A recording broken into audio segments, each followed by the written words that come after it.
मन जागृतीमध्ये समजून घेणे होणारे फायदे आणि तसेच मन जागृतीने किती आणि काय नुकसान होते याबद्दल थोडंसं सांगते.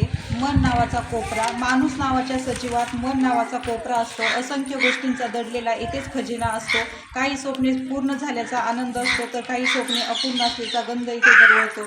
आठवणींचा खेळ रोज चालू असतो. याच खेळात स्वतःला मात्र हरवून बसतो. परवा नसते कोणाला याची, जो तो आपली गरज भागवत असतो. मन नावाचा कोपरा मात्र आशेच्या हिंदोळ्यांवर जगत असतो. समजून घेण्यास कठीण असला तरी अशक्य मात्र नक्कीच नसतो. आपण व्यवसाय सुरू करायचा असा विचार करतो पण उधारी, कर्ज, हप्ते, व्याज, नुकसान या विचाराने खचतो. नकारात्मक विचाराने खचतो. व्यवसाय सुरू करायचा म्हणजे सर्वात आधी तन, मन, धन या तिन्हींची सुव्यवस्थित तयारी केली तर यश हमखास येणार आहे.